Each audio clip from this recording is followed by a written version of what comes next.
کہ ہمارے اس دور میں لوگ دین کے بارے میں جو بات کرتے ہیں تو لوگوں کو جو ہمارے بچوں کے سوال ہیں، ینگ جنریشن کے سوال ہیں، لوگوں کے ورکنگ پروفیشنلز کے سوال ہیں، اصل میں یہ صورتحال سمجھنے کی ضرورت ہے کہ ان لوگوں کو دین کی تعلیم ٹھیک سے دی نہیں گئی، اور ان کی غلطی نہیں ہے. اگر آپ پاکستان کا جائزہ لیں، انڈیا کا جائزہ لیں، بنگلہ دیش کا جائزہ لیں، مسلمان ممالک کا کہیں بھی جائزہ لے لیں، ہماری دینی تعلیم کیا ہے؟ ہماری دینی تعلیم میں کچھ صورتیں یاد کر لو، یہ سیرت کے جو 2-3 جو مارکے ہیں، غزوے ہیں، ان کے قصے یاد کر لو، یہ 10ویں جماعت میں امتحان پاس کر لو، بس وہ پاس کرنے کی دیر ہے، پھر اس سے کیا تعلق ہے تمہارا؟ 2-3 صورتیں یاد کر لو، مولوی صاحب کو زبردستی گھر پہ بلا کے ایک دفعہ قرآن پڑھا لو، ایک دفعہ ایک جلد سے دوسری جلد تک، یہاں آخر تک جب آپ نے مکمل کر لیا قرآن تو آپ قرآن سے گریجویٹ ہو گئے، اب اس سے واسطہ کرنے کی کوئی ضرورت نہیں، اب یہ صرف جنازے کے ٹائم پہ کام آئے گا آپ کے، ٹھیک ہے نا؟ آپ کا اس سے اور کوئی تعلق نہیں ہے. اور پھر اس کے بعد اس سے اوپر بڑا مسئلہ کیا ہے کہ جو لوگ دین کے نام پہ بات کرتے ہیں وہ ایسی الٹی سیدھی بات کرتے ہیں کہ لوگوں کی بات کو پڑھا لکھا انسان کی بات سن کے کہے گا یار یہ لوگ تو پاگل ہیں یار، ان کی بات سنوں میں، ان کو بھی بولتے دیکھا ہے، یہ کیسی الٹی سیدھی باتیں کرتے ہیں. اصل میں ہوا یہ ہے کہ جو پڑھا لکھا طبقہ ہے نا ہماری سوسائٹی کا، ان کے دماغ میں اب یہ بات بیٹھ چکی ہے کہ جو لوگ دین کی بات کرتے ہیں وہ عقل کی بات نہیں کرتے، اور کافی حد تک ان کی یہ تنقید صحیح ہے. ہماری سوسائٹی میں بہت سارے لوگ ایسے ہیں، بہت ساری مثالیں ایسی ہیں، لوگوں نے دین کے بارے میں ایسی الٹی سیدھی باتیں کی ہیں، ممبر پہ کھڑے ہو کے بڑے بڑے جلسوں میں ایسی باتیں سننے کو ملتی ہیں. میں کبھی کبھار مجھے کامیڈی کا خاص شوق ہے، تو جب میں امی کے گھر جاتا ہوں تو ان کو پاکستانی چینلز دیکھنے کا شوق ہے، میں دینی چینل میں دیکھتا ہوں، مجھے اس سے بڑی اچھی کامیڈی ملتی ہے.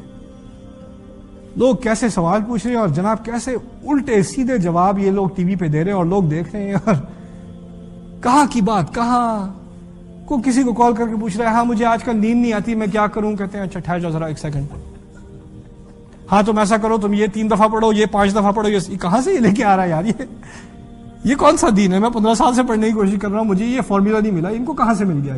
یہ غیب سے آتا ہے جی، ان کی عقل ہی غیب میں یار ان لوگوں کی. اور جب ان لوگوں کو آپ دیکھو گے بار بار تو کسی بھی عقل مند انسان کی دماغ میں چلے آئے گا میرا اس دین سے کیا تعلق یار، ان لوگوں سے میں کیا کروں، اس سے میرا کوئی واسطہ نہیں ہے، نہ میں ان سے کوئی واسطہ کرنا چاہتا ہوں، میں تو ان کو بلیم بھی نہیں کرتا. میں خود اگر میرا ایکسپوجر صرف ان لوگوں سے ہوتا تو میرا دین سے کوئی تعلق نہ ہوتا، کوئی بھی تعلق نہ ہوتا. میں تو بڑا فارچونیٹ ہوں، جب میں کالج میں تھا میں بالکل دین سے میرا بالکل کوئی واسطہ نہیں تھا. جب میں کالج میں تھا مجھے کچھ ایسے لڑکوں سے ملاقات ہوئی، کچھ ایسے دوستوں سے ملاقات ہوئی جو مجھ سے کہیں زیادہ ذہین تھے اور مجھ سے کہیں زیادہ دیندار تھے، اور جب وہ اپنے دین کی طرف آئے تھے تو عقلی طور پر آئے تھے. ان کے لیے صرف دین ایک روحانی شے نہیں تھی، ایک عقلی چیز تھی. روحانیت اور عقلیت دونوں ایک ساتھ تھیں. اور جب میں نے اس چیز کو دیکھا، میں نے کبھی دیکھا نہیں تھا، میں نے تو سوچا نہیں تھا کبھی عقل مند لوگ بھی دیندار ہوتے ہیں، سوچنے سمجھنے والے بھی دیندار ہوتے ہیں.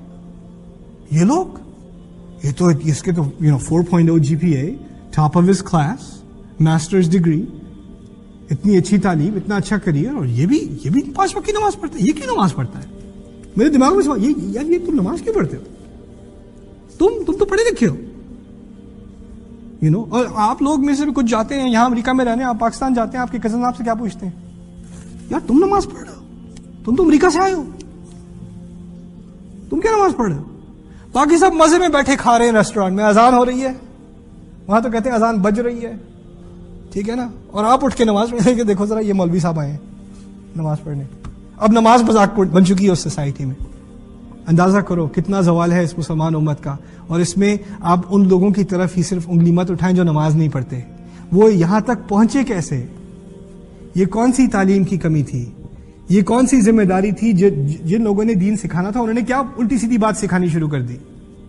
وہ کس چیز پہ انہوں نے اپنا جو دین کی اساس ہے، جو اس دین کو قوت دیتی ہے، وہ چیز چھوڑ دی، اور جو الٹی سیدھی باتیں ادھر ادھر کی اس پہ سارا زور. تو پھر یہ ہونا ہے جب ان کا سارا دین ایک ہی ان چیزوں میں رہ گیا تو پھر ہونا کیا ہے پھر اس کے بعد؟ تو یہ بات میں آپ کے سامنے رکھنا چاہ رہا ہوں کہ اس دین کی جو اساس ہے اس کو مت بھولیں، اور جو ادھر ادھر کی باتیں ہیں نا ان کو ادھر ادھر کی باتیں ہی رہنے دیں.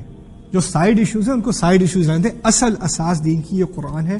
قرآن پر جب ہماری امت واپس آئے گی تو ہمارا کانفیڈنس اس دین میں، اور ہماری ایتھکس، ہماری مورالٹی، ہمارا کردار، ہمارے اخلاق، سب چیزیں واپس آ جائیں گی. ایک دفعہ اللہ تعالیٰ کا کلام ہمارے دلوں میں تو اتر آئے.